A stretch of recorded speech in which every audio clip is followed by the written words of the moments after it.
Dallas Pharma. Hundreds of thousands of migrants in the U.S. could be forced out soon. The Supreme Court ruled that the government can move forward with plans to end parole protections for many who fled Cuba, Haiti, Nicaragua, Venezuela. Continued uncertainty of the U.S.-China tariff war led to a mixed close for Wall Street major indexes. The Dow added 54 points. S&P 500 was flat. The Nasdaq down 62. Red Robin Gourmet Burgers soared 62.9% after reporting a profit for the latest quarter when analysts expected a loss. Effects of tariffs. Hyundai may be getting ready for some price hikes, says ABC's Sherry Preston. Bloomberg now says the car maker is considering a 1% price increase across its entire U.S. lineup to help offset higher costs from President Trump's tariffs. Costco says it's not raising prices yet due to the tariffs, calling any hikes a last resort. Quarterly revenues at the retailer up 8%, but that still missed analyst expectations.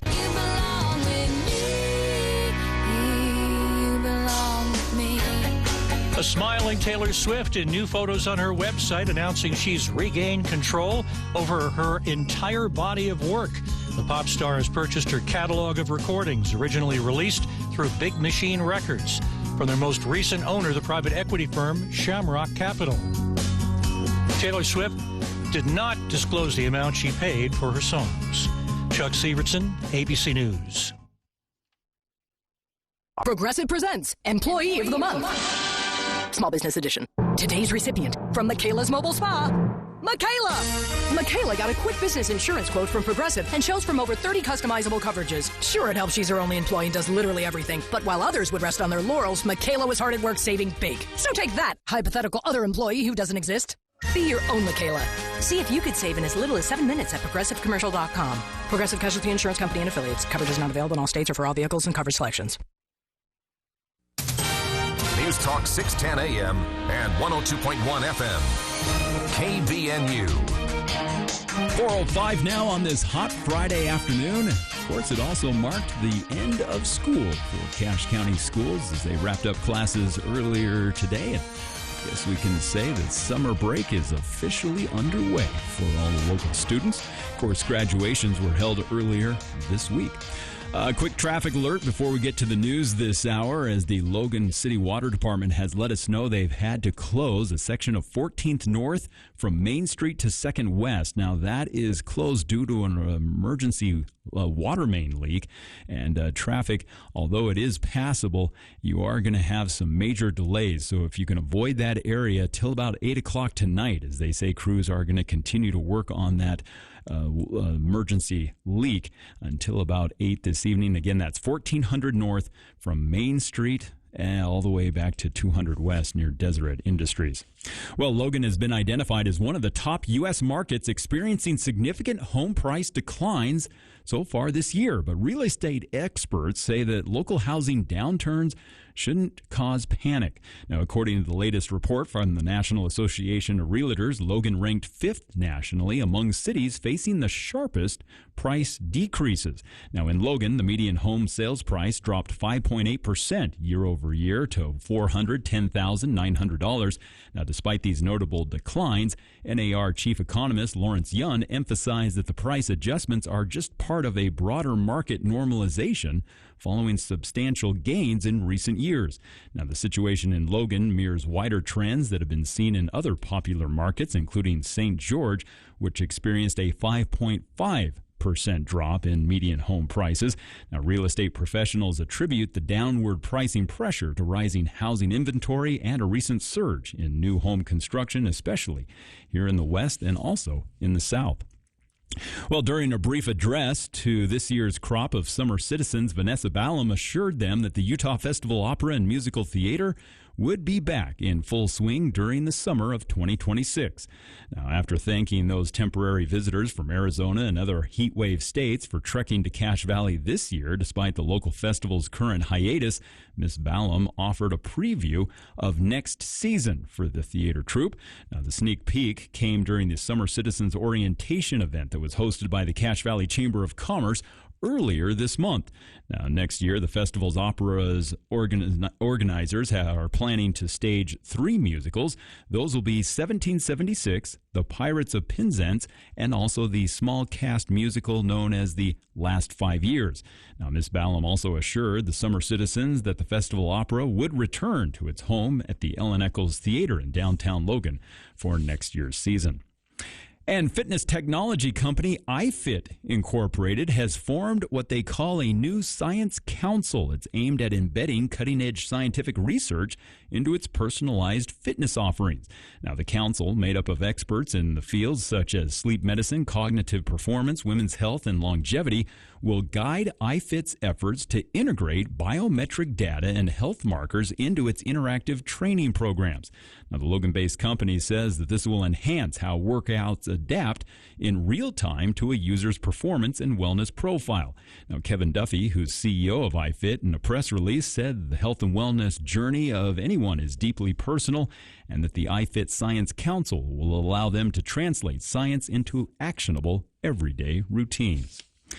Well, it's been a hot one this afternoon as we've been in the high 80s today. Tonight we'll drop into the mid-50s and low 90s still expected for tomorrow into Sunday. 92 for Saturday, 90 for Sunday before we'll see some cooler temperatures coming in for the first of next week with a chance of some showers and thunderstorms.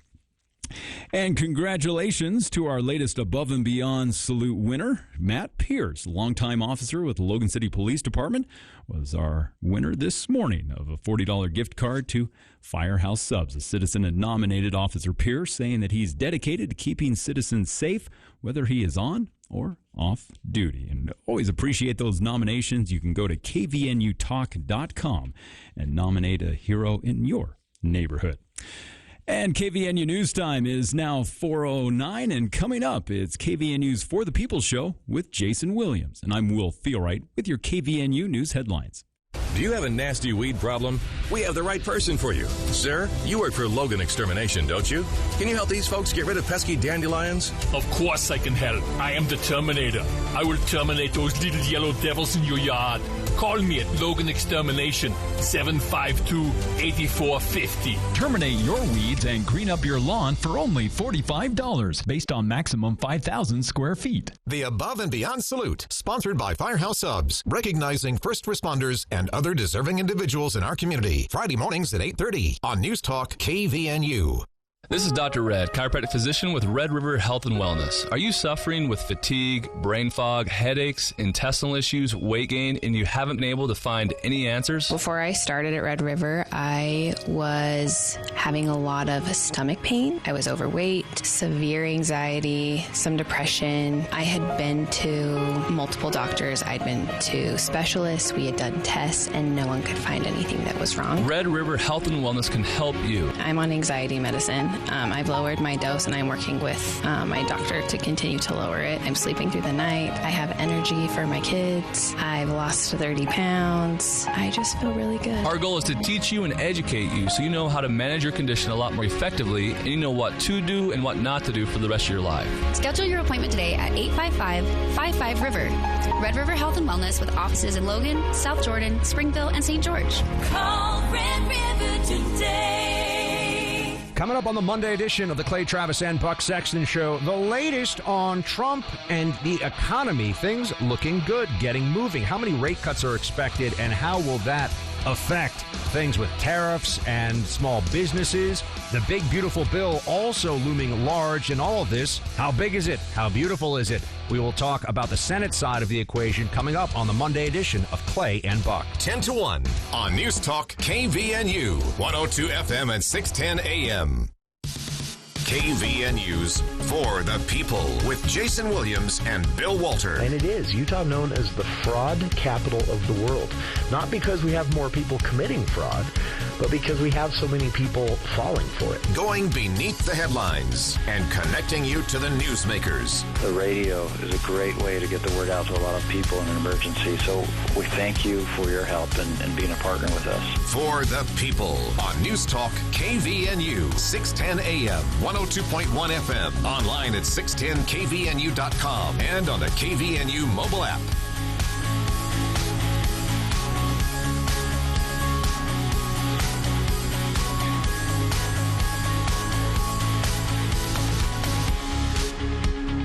Welcome to KVNU's For the People. It is Friday, May 30th. I'm Jason Williams. 82 degrees here at 4:12 in the afternoon. Will mentioned it in the news break there, but really have to stress, if you can avoid 14th North, specifically between Main Street and First West, but the effect it's having on traffic, I would just avoid eastbound and west side of Main Street, 14th North, at all costs. As you heard there during the news, water main break has led to emergency closure of that road. It is completely blocked off in the westbound direction, but that does mean that the turn lanes there are quite constricted for eastbound traffic as well. And I got caught in that actually on my way to the station today, thinking I would just make my way up 14th North since I was close to Main Street and down Main Street to here to the station. And it took about 20 minutes to get from 2nd West to Main Street and make a right-hand turn. So it's pretty ugly, to say the least, there, as traffic is very backed up and not getting through the light very quickly there. As Will mentioned, they plan to be working on that. Their guess is around 8 p.m. So a lot of construction equipment there, and that is, again, both lanes westbound from Main Street towards First West completely closed, and eastbound traffic bottlenecked as well, with that construction kind of getting in the way and crimping that turn lane a little bit. One of the reasons that a lot of folks couldn't make it through the green light to head straight west, maybe up to campus or something like that, is the fact that the turn lane, everyone trying to turn left, and they couldn't make it through the light in one go, and they were holding everyone else up. So, yeah, it's pretty ugly. So avoid 1400 North, especially the west side of Main Street to First West, until about 8 o'clock tonight is when they expect to have that finished. So coming up, the For the People movie show. It's not a big weekend for new movies, but we do have updates on what's in theaters and what's coming, and a really interesting scenario developing around pre-ticket sales for DreamWorks live-action How to Train Your Dragon. And it's really surprising everyone. Same with pre-ticket sales for the F1 movie starring Brad Pitt, directed by the same fellow behind Top Gun Maverick. The pre-ticket sales market is, for some reason, doing better than it ever has before. We'll be talking about that. Andy Morgan trying to join us a bit early today, if his day job allows for it. So hopefully he'll be with us here in Hour 1 as well as Hour 2. But fingers crossed on that. His boss seems to be a very mad guy. Artificial intelligence. I've talked about this before on the show in a vague way, just that I think as a nerd, someone who works and thinks in this world, I feel like it's not, it's half-baked. It's not ready for prime time, but they're, if they can't convince people, those behind artificial intelligence like ChatGPT and things like that, if they can't convince investors to keep throwing money at it, it'll never get there. And so they're overselling it right now and making it seem more capable than it is. It might get there one day. It might never get there. I don't know. But either way, all the bluster around artificial intelligence is more about attracting investors than any reality that actually exists in how advanced artificial intelligence is right now, because it's not very intelligent. But there have been some successes. I noted once that one application, I'm really nervous about the idea of artificial intelligence, ChatGPT and things like that, in the context of education. There have been news reports of professors at various universities catching students turning in, papers that it obviously employed ChatGPT to help them write. And we've had the Health and Human Services Secretary, Robert F. Kennedy Jr., Trump's appointment to that position, was caught just this week so he has this big health advisory report out, as is usual for Health and Human Services Secretary to do at least once a year. And a lot of the cited sources, especially in the vaccines section, because RFK is an anti-vaxxer, were actually non-existent. And there was some evidence based on some language that they'd cut and pasted in without noticing that they'd actually used ChatGPT to fill out the footnotes on the health report. So this goes to the highest levels of government now and on down to college classrooms. But there was an interesting Utah story this morning, and it marks a first in Utah, though I would guess sadly not the last. But a Utah first, a lawyer has been sanctioned by the State Court of Appeals, punished. It's the most serious punishment just below disbarment for an attorney in any state. But the Court of Appeals has punished a lawyer for filing a brief with fake precedents created, obviously, by artificial intelligence. Salt Lake Tribune reports this morning that the use of AI was discovered when one of the cases cited in this lawyer's argument in a court here in Utah didn't exist.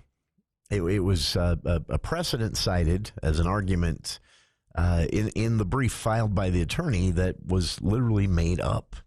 It didn't exist in any court records, and several other cases, the same brief this attorney submitted to the court referenced, dealt with completely unrelated topics and were described incorrectly due to ChatGPT's, quote, hallucinations. That's what the makers of ChatGPT call it. This is when ChatGPT occasionally returns inaccurate information that is completely fabricated. They said this is why I say AI is not ready yet, and why Google is really dumb to force you to scroll past AI returns in your searches before getting to what you're actually looking for, because AI software, as intelligent as it is, it occasionally just, they say, hallucinates, but actually is just making things up. Why this happens, they haven't really figured out yet. The lawyer who submitted the filing to the appeals court, a man named Richard Bednar, after getting caught, acknowledged to the court that AI was used to prepare the brief. Bednar said, so the Health and Human Service Secretary, RFK Jr., they responded when they were caught with AI-induced fake sources and references for this health report they put out this week. They said it was a formatting error. Bednar here in Utah used a similar excuse. He blamed it on a law clerk. He said that the clerk in his office did it without his knowledge, and that he admitted he did not fact-check the document himself before filing it in court. This is the lawyer equivalent of, in politics, blaming it on the intern, I guess, when an elected official does something really dumb. I don't know. He may be telling the truth. Maybe it was just a clerk in his office. Either way, he's negligent for not double-checking it himself before submitting it to the court, and he deserves the punishment. The case that this is all about, this has been going on, I guess, for about 5 years, the Tribune reports.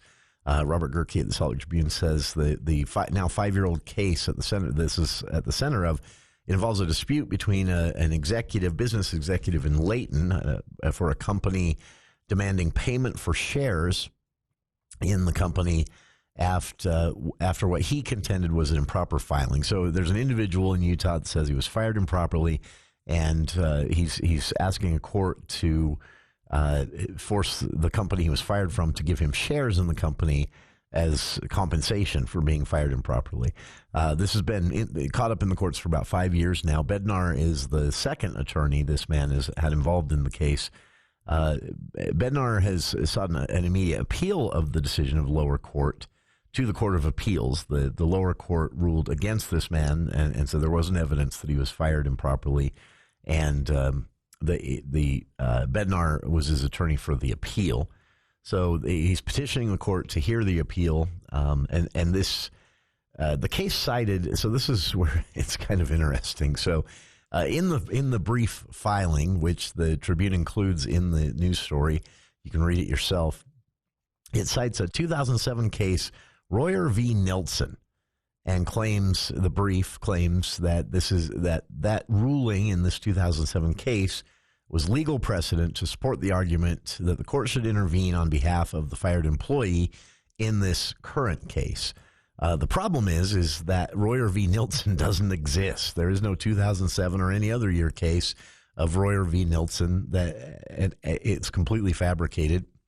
The opposition counsel, the lawyers representing the company, were quick to jump on this. They replied in a brief, noted that the only way they were able to locate any mention of such a case anywhere was by actually asking ChatGPT about it. ChatGPT, the AI program, was the only entity on the planet that knew what 2007 Royer v. Nilsen case was.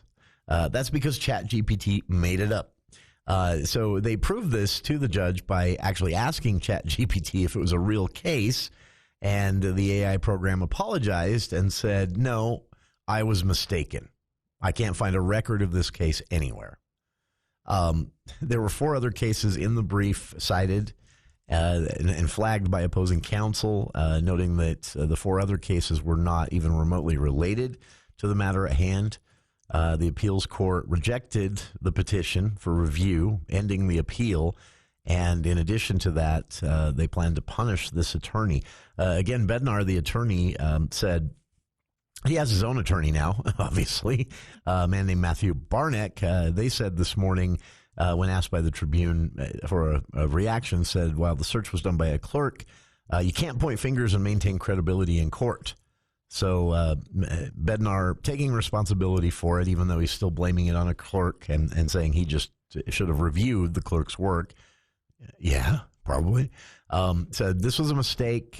His attorney said he's owning up to it, and he's authorized me to say that, and he fell on his own sword. Yeah, what a hero, right? As far as what the punishment is, well, the court was pretty angry. The response from the judge reads, this court takes the submission of fake precedent seriously and finds the sanctions are warranted. The attorney at the center of this, Bednar, is ordered by the court to pay the attorney fees incurred by the opposition party, the company that his client was suing, in the case responding to the petition and participating in an inquiry into the matter. And the judge also directed Bednar to refund any fees charged to his client to file the AI-generated motion. So the court basically saying, look, you just wasted the court's time, you wasted your client's time, and as a sort of a double whammy, they're also forcing him to make a $1,000 contribution to And Justice for All. It's a national nonprofit that provides free and low-cost legal services to low-income individuals, including here in Utah, specifically victims of domestic violence and marginalized groups. So the Utah State Bar, in a statement, said that they're still working on policy towards this, recognizing that this may be a continuous problem. They said they currently don't have a policy in place that attorneys can know about beforehand, which is a bar policy itself, that they make sure, any bar certified attorney in any state knows clearly what the bar policies are for bar accreditation. But they don't have a policy on this. So they said they're working on developing a policy for clear disciplinary processes when an attorney uses artificial intelligence to speak or write or submit on behalf of a client that's paying them money to represent them. But however, the Bar Office of Professional Conduct does say they feel this already falls under their umbrella, and so they take these matters as a serious issue of personal conduct, and that use of artificial intelligence to write or submit or speak for a client in court or otherwise would, quote, compromise the integrity of not only the judiciary system and legal profession, but of course the attorney's own reputation. So they're currently working on a policy to spell this out clearly, but the bar said for the time being they won't take any action against the attorney other than they're not defending him. So this is we're going to be dealing with this for a while. There are a lot of unknown questions about artificial intelligence and how it can be used. I've mentioned I'm very nervous about Sports Illustrated was caught recently basically just having ChatGPT write sports articles for them and putting a fake byline, some made-up name on there, and publishing it on their site. And that didn't go well for Sports Illustrated. I'm not sure their reputation will ever recover from that. So hopefully that's a good lesson. But there are practical ways artificial intelligence can be used in a newsroom. Editing, for example, a human being writes an article. I've used as an example. We played with it a bit here in our newsroom because we have longer stories that are written for CacheValleyDaily.com that we want to turn into 30-second news stories here on KVNU. And artificial intelligence, though now not great at it, could be really useful in that situation. You know, hey, here's this really long article. Can you cut it down to 30 seconds?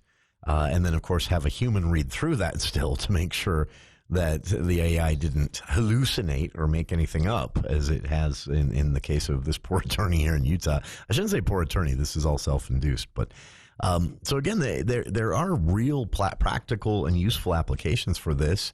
Back to college students as an example.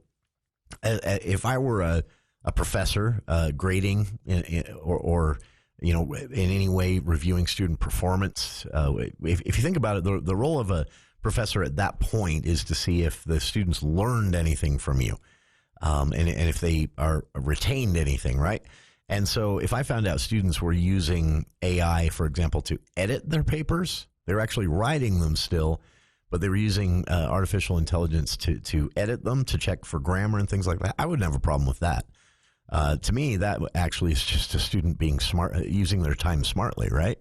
But when it comes to actually writing or expressing the thought, yeah, obviously there would be a problem there. So I don't know. We'll see where this all goes. Utah lawmakers, for their part, are still trying to grapple with more of a business side of this, trying to write some guardrail rules. They've written a few that restrict use of AI to, for example, here in Utah, it would already be illegal for someone to use artificial intelligence to, say, fake a comment or an advertisement from a competitor.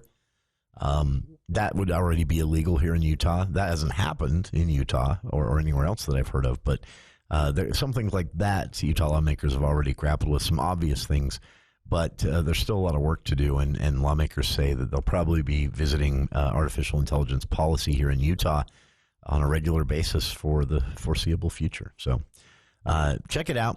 By the way, this is not unique to Utah.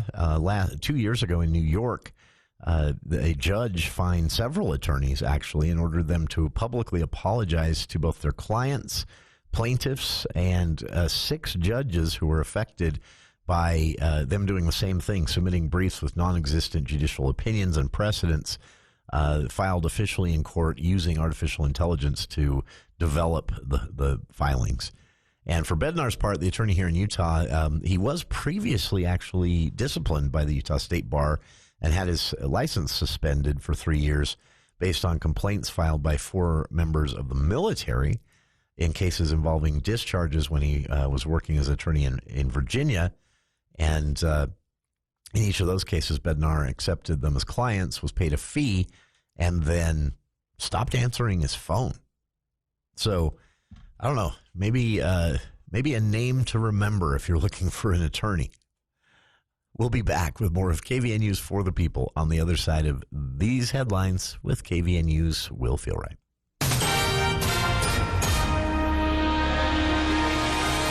Well, thank you, Jason. A 40-year-old Pocatello man has been arrested following a police standoff that happened at a mobile home park yesterday that ended up lasting for several hours and causing nearby evacuations. Now, police identified the suspect as Logan Smith, who had been charged with multiple counts of aggravated assault and making threats while armed with a revolver and a machete during the standoff. The incident began to unfold at about 6:30 yesterday morning when Pocatello police responded to a domestic disturbance involving Smith at the mobile home park. Now, when they arrived on scene, Smith barricaded himself inside the mobile home of the trailer along with a woman and 3 children. Now, the woman was able to be on the line with 911 dispatch operators who informed police that Smith was armed with a revolver and a machete. Now, with the help of dispatchers, police officers at the scene were able to safely evacuate the women and 3 children from the residence, but Smith refused to come out and remained inside the home. Now, eventually a SWAT team was deployed, and just before noon, SWAT officers announced they were going to shoot tear gas into the mobile home, but that caused Smith to immediately exit the residence, where he was taken into custody without incident. Police said that at no time were there any shots fired and no one was injured. Well, the Utah Democratic Party is set to convene for its 2025 state convention in Ogden tomorrow. Slated to begin at 11 o'clock at Ogden High School, the gathering will bring together delegates, elected leaders, and grassroots organizers for the election of new party leadership. Now, Valerie Stormont of Blueprint Public Affairs said the delegates will hear from voices across the state who are organizing for equality, accountability, and bold leadership at every level of government. Now, the keynote speaker at the Democratic Convention will be Governor J. Robert Pritzker of Illinois. A businessman and politician, J.R. Pritzker has been a governor of Illinois since 2019. He previously served as the managing partner and co-founder of the Pritzker Group and was also involved in several other business ventures. And as temperatures are heating up quickly, Stage 1 fire restrictions are already being issued for parts of southern Utah. Now, the Utah Bureau of Land Management implemented the restrictions for state and unincorporated private lands in Washington, Kane, and Garfield counties. The restrictions will be going into effect over the weekend, beginning early Sunday morning. According to the BLM, an increase in wildfire activity, even before hotter and drier conditions peak in the summer, has been reported by fire managers. Now, under those early restrictions, a number of activities are prohibited, which include campfires or open fires outside of agency-approved and maintained campgrounds, along with no discharging of fireworks or other pyrotechnic devices outside of incorporated city limits or on public lands, and also no shooting of exploding targets or tracer ammunition, and there are other limitations as well. Now, keep in mind this is for southern Utah, but firefighters all throughout the state very concerned about these increasing hot temperatures, and those are good recommendations for any of us heading into the outdoors. Well, we're going to continue to see hot temperatures as we head into the weekend. As today, it's been into the high 80s. Tonight, we'll drop into the mid-50s. We'll continue to see sunny, clear skies through the weekend, with tomorrow temperatures expected to be around 92, then low 90s on Sunday, and then some cooler weather with showers and thunderstorms possible for Monday and Tuesday of next week. And Roof Rescue brings you weather as part of the news here at the bottom of the hour. They were taking care of one of my neighbor's roofs yesterday, had it all done in one day. It's amazing. From minor repairs to complete roof replacement, they can do it all for you. Give them a call at 435-999-4268. And I'm Will Feelwright with your KVNU News headlines. ABC News, I'm Chuck Sievertson. President Trump speaking this hour at a rally of steelworkers in West Mifflin, Pennsylvania, near Pittsburgh, saying the merger deal with Japan's Nippon Steel will save their jobs. We're here today to celebrate a blockbuster agreement that will ensure this storied American company stays an American company. You're going to stay an American company. You know that, right? The president saying he's doubling tariffs on steel imports to 50%.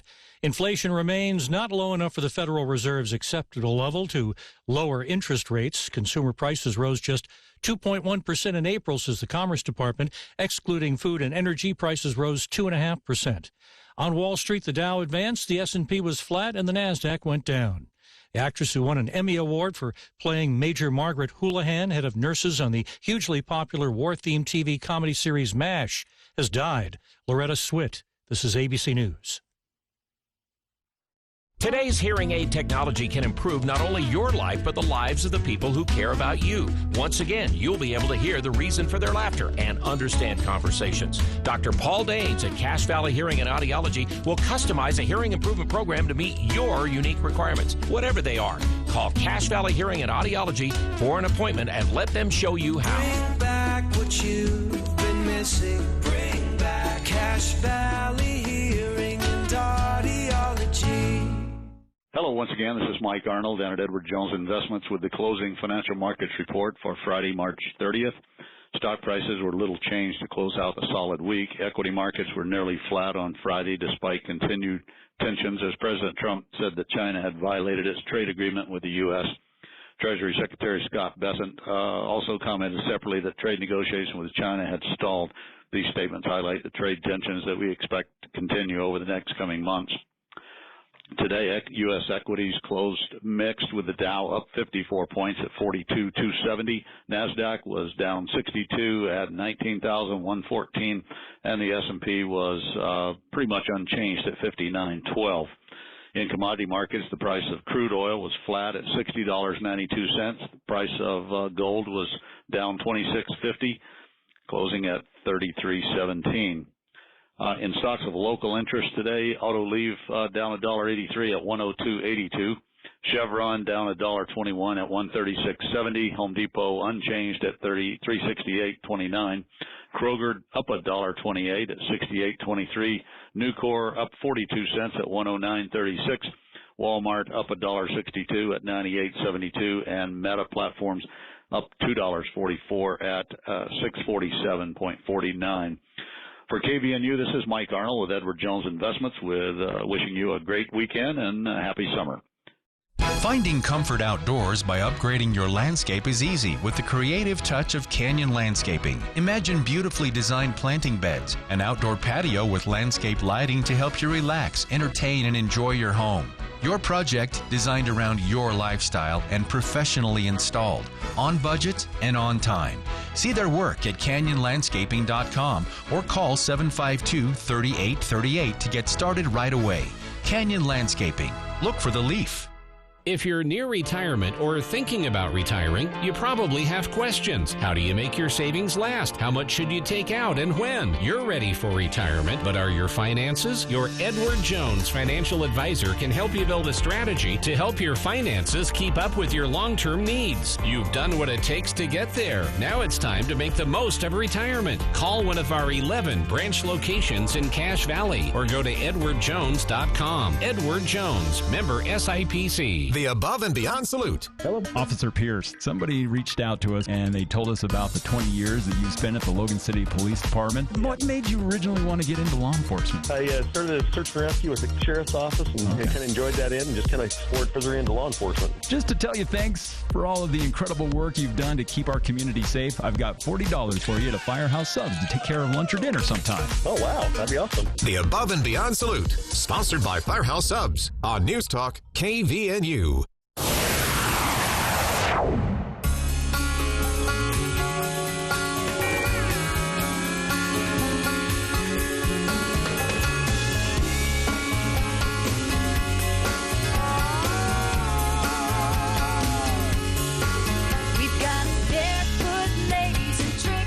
Welcome back to KVNU's special, extended, best ever, longer than usual bonus movie show. Andy Morgan joining us here in just a bit, and it's been a interesting movie year, to say the least.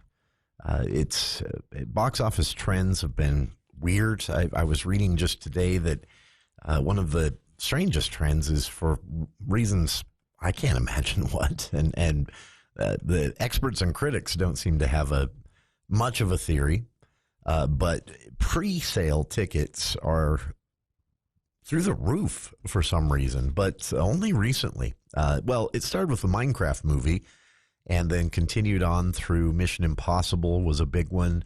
Lilo and Stitch was a big one, and sales for movies that just came, the DreamWorks live action How to Train Your Dragon and the upcoming F1 Brad Pitt vehicle.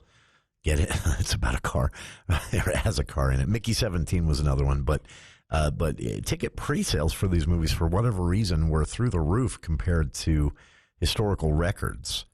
And honestly, I have no idea what might be behind that, what the reason for that is.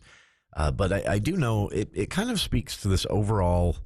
I know it's almost cliche at this point to say the pandemic both changed everything and changed nothing at the same time. There were a lot of people remember predicting in 2020 when no movies were coming out and they were postponing big ones like Dune and Top Gun and all of that. They said, this is the end of the movie theater chain. And Andy correctly said, pshaw, it's not the end of the movie theater chain. But it's sort of a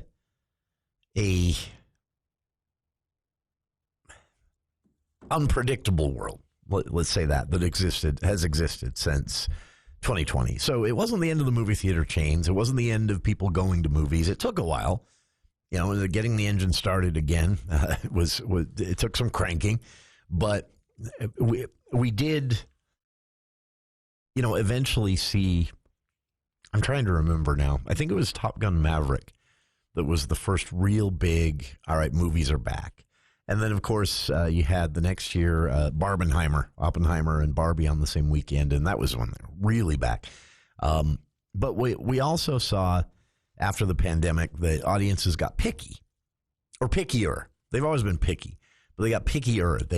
It was a little harder. And to back up just a little bit, there's still a question that exists. Is this a marketing thing?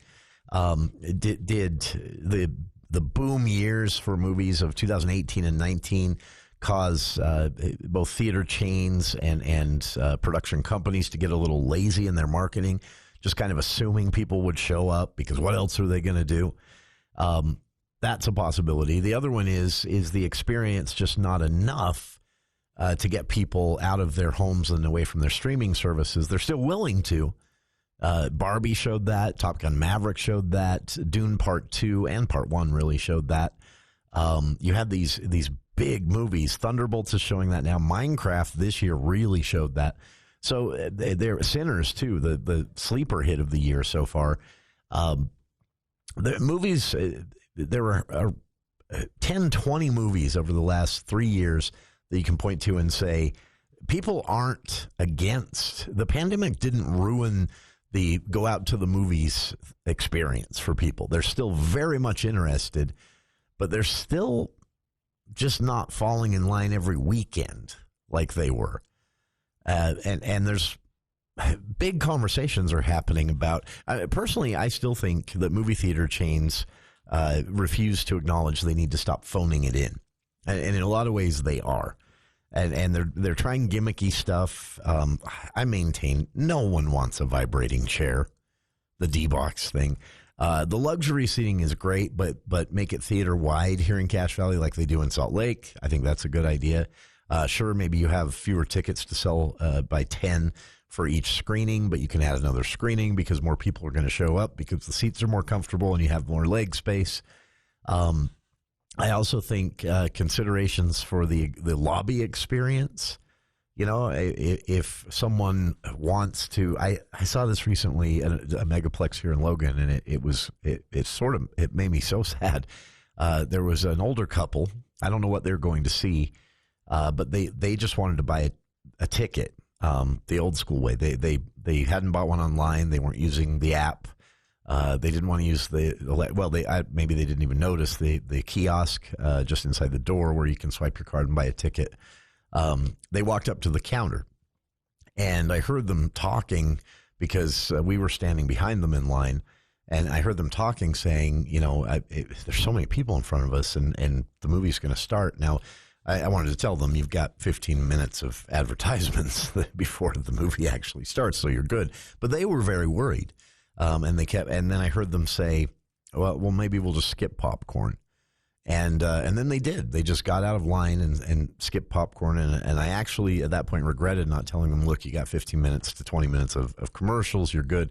But it was too late. They were gone, and they slipped out of line. They didn't buy popcorn and drinks like they'd planned to, and they instead went straight into the theater.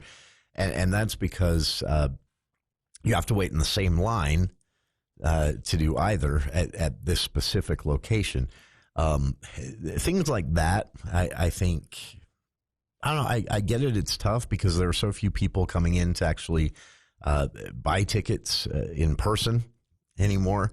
I get why they've scaled that back, but recognizing at least for the 15 minutes before and after a movie starts, recognizing you're still going to have, and most likely it's going to be older individuals, you're still going to have a decent number of people who are coming through wanting to buy tickets to a movie in person. And it wouldn't be that hard to have one person who's at least keeping an eye on that and a separate line for those individuals. So there are things like that, but I think that's going to be minor as far as the overall experience goes and what's causing audiences to be more, again, for lack of a better term, picky or selective about what they, again, the box office shows people are willing to come out. They want to come out. They're excited to come out for certain movies, but they're not going to just show up every weekend anymore. That's something that definitely changed after 2020. And I don't think it's the quality of the content. I think it is a part of, this new mentality that Andy and I have joked about this a lot. We're both old enough to remember when, if you didn't see it in theaters, you might not get a chance to see it again. At least that's what we were thinking. And then VHS and rental stores came along, but even then, not everything made its way to the rental stores. And VHS itself at first was so expensive, no one was buying copies, except for the rich elite. But it's changed so much now that, I've heard people say this a lot, and it's not really a joke, but I think what is showing up in the box office numbers now is the simple fact that you wait a couple of weeks and you'll probably be able to see it or rent it on a subscription streaming service of some kind.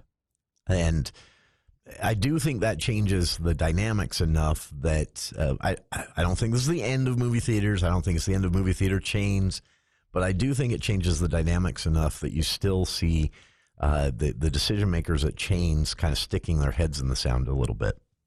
And this might just be my personal bias coming through too, because one of the ideas that's been thrown out by the Megaplex chain recently is this all-inclusive, well, not all-inclusive, but this more of an event-like night out where you've got a play.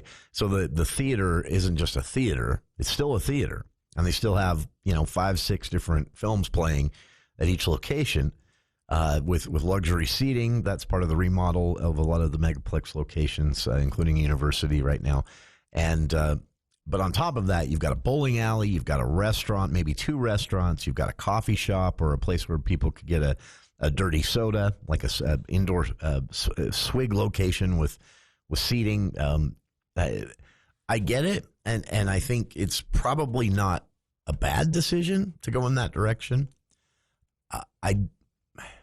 I'm skeptical that this is what audiences want.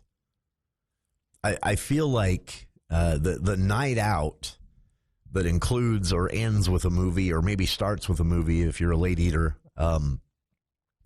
I feel like people, they've already got that down, especially here in downtown Logan where, just downtown Logan. You go to downtown Logan, you can get any food you want really right now, and you're 4 minutes from the theater. And you've got that 15-20 minute commercial preview buffer on movie start time. So I'm skeptical that the come to the movie theater at 6 o'clock and don't leave until 11 experience is what a lot of people want. I'm sure there are probably a lot of I'm thinking right now, there are probably a lot of young people or maybe it's a lot of young people's parents who would love this, who would think, I can drop the kids off and they can get food, they can go bowling, and then they can see a movie, and then I'll pick up my loud, obnoxious teenagers after the movie. And for a lot of young people who maybe can't drive yet, that's probably a cool night out. But the total movie-going populace, I'm skeptical this is what they want. I think what they want is... obviously everybody wants cheaper prices, but I think people will still go even if they're paying $10 for a tub of popcorn. But I think what they want is more of an acknowledgement. Let me put it this way. I feel like talking with the irregular moviegoers, recognizing that people like Andy and I are maybe exceptions to the rule. We see a lot more movies than the average person, and definitely a lot more movies than the average family. It's very expensive for a family of 4 or 5 or 6 to go out all together to a movie. That's maybe a once a month experience for them, just because of the family budget. I feel like to some extent, not as bad, but to some extent, I feel like the average moviegoer right now it feels towards the big chains, especially a little bit like they do towards the way we're treated by airlines. Once a month you see a headline about airlines coming up with some new way to squeeze more people in and reduce leg space and elbow space in the seating area. There was even one a while ago in which, now luckily this design ended up being just kind of someone threw it out there as maybe we should do this. And it was a standing kind of thing, so they could actually put you like back to chest almost, with just a few inches in between you and the person in front of you and behind you. And you were kind of in this standing position, but you were sitting on a little bit of a stool, and the justification was, that it's better for circulation, and you're not really doing anything when you're in those seats anyway. So why have your legs bent instead of just hanging? And the internet went wild with this is literal cattle car kind of stuff. And I feel like a lot of moviegoers are there with the theaters. They feel like the theater chains have been treating them a bit like like airlines do. How can we pack more people in? How can we milk every dollar from them while they're here? How can we give them the barest minimum of service and comfort while they're here at the movie theater, with the bottom line being the only thing we're kind of thinking of. Megaplex has done a good job of trying to change their reputation on that. Some other chains, not quite as much. Cinemark really struggling with that because they can't seem to get away from the how do we milk every dollar from everybody kind of thing. But people just want to go in and sit comfortably in comfortable climate control, especially in the summer months here in Utah, and watch a movie that they've been excited to see, or that they are even mildly excited to see. And they don't want to have to take out a personal loan to do it with the family. And I maintain, I don't think they really want the full here all night experience. I think they just want to go see movies, and they want to be able to get in quickly and enjoy themselves while they're there, and maybe have some snacks. Make that experience better before we start turning the Megaplex theater chain into a Disney cruise experience, right? My thoughts. All right. Kicking off for the Movie People show here. Andy Morgan joining us in just a bit, and hope you'll stick with us. In theaters this weekend, by the way, not a lot new. Here in Logan, though, you can still see Lilo and Stitch, Mission Impossible, The Final Reckoning, Karate Kid Legends is the big opener this weekend. Not sure that needed to happen, but it did. And Bring Her Back, a horror movie playing here in Logan, alongside Final Destination Bloodlines, also playing here in Logan. You can still see Thunderbolts. If you want a flashback movie, they're doing Boss Baby at various locations, and Sinners still in theaters as well. So plenty to get out and see. We'll be talking about Bring Her Back.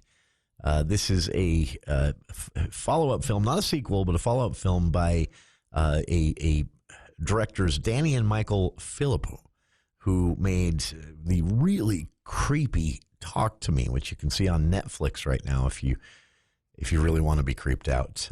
That is the big opener this weekend. Rated R, and the plot synopsis, pretty simple, really. A brother and sister uncover a terrifying ritual at the secluded home of their foster mother. If you've seen the trailer, it looks extremely creepy, to be honest with you. So that is the only new film in theaters here in Logan this weekend. Coming up, though, as I mentioned, it's a pretty big June. You've got How to Train Your Dragon, Jurassic World Rebirth, Elio, Disney Pixar film, which looks really funny. Brad Pitt in F1, the movie. Ballerina from the world of John Wick. This is it does star Keanu Reeves, but it's not about John Wick anymore. They've moved on or something. I'm not sure. But that is, also in June, Megan Mithrigan, as Andy calls it, 2.0. The Materialists, Wallace and Gromit, The Curse of the Were-Rabbit. They keep making those. And quite a bit coming up in June. So one other final note here from the movie news world for those who have or plan to see the latest Mission Impossible film. Tom Cruise. So TMZ, I think this is kind of mean. TMZ did a how Tom Cruise has aged expose, and they contrasted Tom Cruise in 1996, Tom Cruise in 2005, and they didn't really come out and say it, but the overall point of this is that he has aged well, and the speculation is, what's he doing to age well? Is it plastic surgery? Is it anyway? For whatever reason, fans of Tom Cruise decided that this was just mean-spirited and didn't need to happen, and they let they let the TMZ writers know. It was really kind of interesting to see. There were folks reading through some of the comments here. So over 1,100 comments on a 3-paragraph kind of mean-spirited photo comparison of Tom Cruise and how he's aged over the years. The responses range from, you are everything that's wrong with entertainment media in this day and age, to what happened to you? Have you no soul? And my response was reflected in a lot of the comments as well. And my response was basically slow news day or something. I don't know. So check it out. But it's nice to see people standing up for or standing up against mean-spiritedness. All right. Stick around. More of the For the People movie show with Andy Morgan to come right after this here on KVNU Logan.